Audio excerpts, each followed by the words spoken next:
Hello learners, welcome to my channel. Friends, देखिए आज जो हम आपके लिए सब्जेक्ट लेकर आए हैं ना, लॉ ऑफ टॉर्ट्स, ये एलएलबी में, एलएलएम में, यूजीसी नेट के एग्जाम में और जुडिशरी में भी कहीं कहीं एग्जाम में पूछा जाता है। और जैसे एंट्रेंस होते हैं, एलएलबी का एंट्रेंस है, एलएलएम का एंट्रेंस है, इन सभी एग्जाम के लिए मोस्ट इम्पॉर्टेंट है। ठीक है, तो आइए जानते हैं कि टॉर्ट के मीनिंग क्या होते हैं। तो देखिए, टॉर्ट के मीनिंग होते हैं कि ट्विस्टेड, जो क्रूक्ड, जैसे कागज को हम क्रश कर देते हैं ना, तो ऐसे।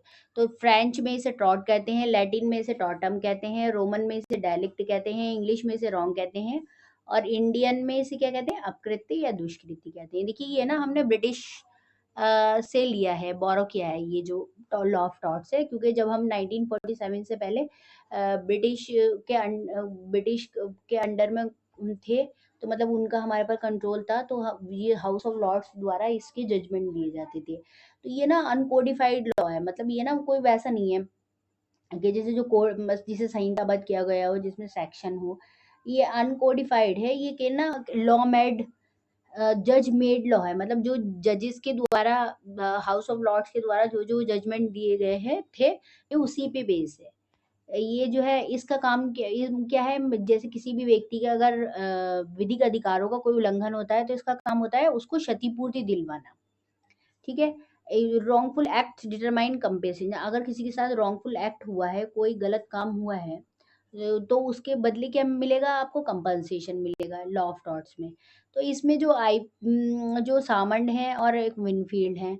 तो सामंड की जो थ्योरी है वो आईपीसी में मिलती है, और विनफील्ड की जो थ्योरी है वो कॉन्स्टिट्यूशन में मिलती है, आर्टिकल 32 में। आगे हम सामंड और विनफील्ड की डेफिनेशन पढ़ेंगे, मोस्ट इंपॉर्टेंट डेफिनेशन है। तो देखिए, सबसे पहले ना समझ लेते हैं कि ये टॉर्ट होता क्या क्या है। जैसे किसी ने, डॉक्टर ने किसी को गलत दवा दे दी और उसको कुछ और हार्म हो गया, तो ये क्या हुआ, नेग्लिजेंस हुआ, ये टॉर्ट के अंडर आता है। उसके बाद person enter a private land, कोई भी व्यक्ति किसी के प्राइवेट लैंड में विदाउट परमिशन के एंटर हो गया, ये क्या हुआ, ट्रेसपास हुआ, ये भी हमारा टॉर्ट में आता है। उसके बाद डिफेमेशन, किसी ने न्यूज़पेपर में गलत उस पर्सन की रेपुटेशन को डैमेज कराने के लिए कोई भी न्यूज़ प्रिंट करवा दी, क्या है वो डिफेमेशन है, मानहानि इसके अंदर आता है। उसके बाद हम इतनी ज़ोर से म्यूज़िक बजा रहे हैं जिससे हमारा जो नेबर है उसकी नींद जो है वो डिस्टर्ब हो रही है, ये क्या है, ये न्यूसेंस में है, तो ये भी टॉर्ट में कवर होता है। उसके बाद हमने किसी से को बहुत बुरी तरीके से हिट करा फाइट में, फिजिकल कांटेक्ट विदाउट उसकी, बिना परमिशन के, तो ये हमारा बैटरी में आता है। उसके बाद फॉल्स इम्प्रिजनमेंट, के मतलब कोई जो है सिक्योरिटी गार्ड लॉक कर देता है किसी को भी विदाउट लीगल अथॉरिटी, बिना किसी लीगल अथॉरिटी के किसी भी पर्सन को, ये हमारा आएगा फॉल्स इम्प्रिजनमेंट में, ये भी टॉर्ट्स में आता है। उसके बाद हमने किसी के खिलाफ कंप्लेन कर दी, झूठी कंप्लेन, ठीक है, बैड इंटेंशन से, तो ये मैलिशियस प्रोसिक्यूशन में आता है। तो ये सब देखिए टॉर्ट के एग्जाम्पल हैं, कि अगर आप देखना चाहते हैं कि टॉर्ट होता क्या है एग्जैक्टली, वो इसके अंदर आता है। अब हम टॉर्ट की ना कैरेक्टरिस्टिक्स पढ़ेंगे, कि टॉर्ट की ना मतलब विशेषताएं क्या हैं। देखिए, विकासशील विधि है, डेवलपिंग, अभी डेवलप हो रहा है ये।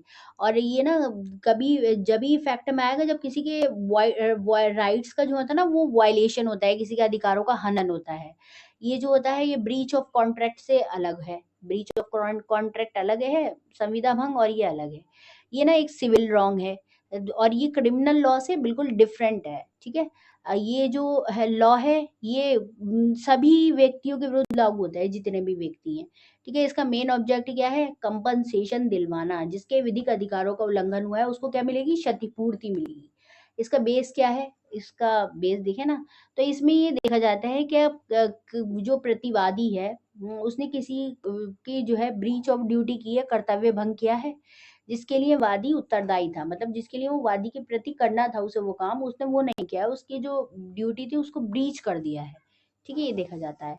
उसके बाद देखिए, वैसे तो डेफिनेशन बहुत सारी होती है, लेकिन जो तीन चार डेफिनेशन है इसके अंदर, वो मैं लेकर आई हूँ। देखिए, एक तो विनफील्ड की है, एक सामंड की है, फ्रेजर की है, और एक जो हमारे टू लिमिटेशन एक्ट के 2M में जो डेफिनेशन दी हुई है ना, ये चार डेफिनेशन है, एग्जाम में सबसे ज्यादा बार क्वेश्चन यहीं से ही पूछा जाता है। तो आइए जानते हैं कि सामंड क्या कहते हैं, कि सामंड की डेफिनेशन क्या कहती है। सामंड की डेफिनेशन कहती है कि ये ना एक सिविल रॉन्ग है, सिविल दोष है। ठीक है, जिसके लिए क्या है, जो है रेमेडी ना, वो अनलिक्विडेड डैमेजेस है, कि मतलब जो अनिर्धारित क्षतिपूर्ति, पता नहीं है कितने मिलेंगे, कोई फिक्स नहीं है कि हाँ भाई इतनी ही मिलेगी, कॉन्ट्रैक्ट में तो देखिए फिक्स होती है कि आपने अगर कॉन्ट्रैक्ट को ब्रीच किया है तो आपको इतना जो है वो देना होगा, क्षतिपूर्ति इतना अमाउंट देना होगा। लेकिन इसमें ना कोई फिक्स नहीं होती है, इसमें अपरिनिर्धारित होती है, अनिर्धारित होती है, ठीक है। उसके बाद जो कि नहीं है, क्या नहीं है, and it is not a breach of trust, न्यास भंग नहीं है, अ ब्रीच ऑफ कॉन्ट्रैक्ट जो कि संविदा भंग नहीं है, या any other kind of equitable obligation, यानी कि अन्य किसी प्रकार का सामयिक दायित्व, ठीक है। अब आइए जानते हैं कि विनफील्ड की डेफिनेशन क्या कहती है। विनफील्ड कहते हैं कि अकृत्यात्मक दायित्व उत्पन्न करती है, मतलब ये ना टॉर्टियस लायबिलिटी अराइज करती है। कब होती है ये अराइज? जब हम क्या करते हैं, ब्रीच ऑफ ड्यूटी, कर्तव्य भंग करते हैं। कानून जो कि किसके द्वारा डिटरमाइन की गई है, लॉ के द्वारा डिटरमाइन गई है, जो कि किसके प्रति है, जनरल पब्लिक के प्रति है। इसमें हमें रेमेडी क्या मिलती है कि इसमें हमें क्या मिलती है, हमें क्षतिपूर्ति मिलती है, मतलब कंपनसेशन मिलता है। अब फ्रेजर की डेफिनेशन पढ़ लेते हैं। फ्रेजर क्या कहते हैं? फ्रेजर कहते हैं कि टॉर्ट जो है क्या है, ये एक निजी व्यक्ति द्वारा सार्वजनिक कर्तव्य का उल्लंघन है। मतलब a tort is violation by a private individual of a public duty.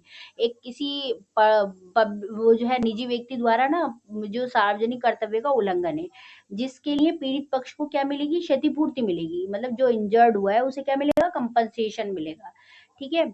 और इसकी लिमिटेशन एक्ट के सेक्शन 2M में भी डेफिनेशन दे रखी है। इसमें ये क्या कह रहे हैं कि ये सिविल रॉन्ग है, ना ही ये क्या है, ब्रीच ऑफ कॉन्ट्रैक्ट है, और ना ही ये ब्रीच ऑफ ट्रस्ट है। तो आइए जानते हैं अब इसके इसेंशियल्स क्या है। इसेंशियल्स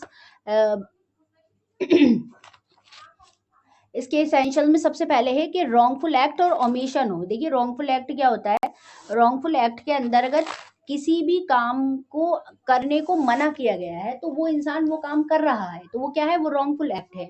और लोप और ओमिशन क्या होता है, मतलब ओमिशन को हिंदी में लोप ही कहते हैं।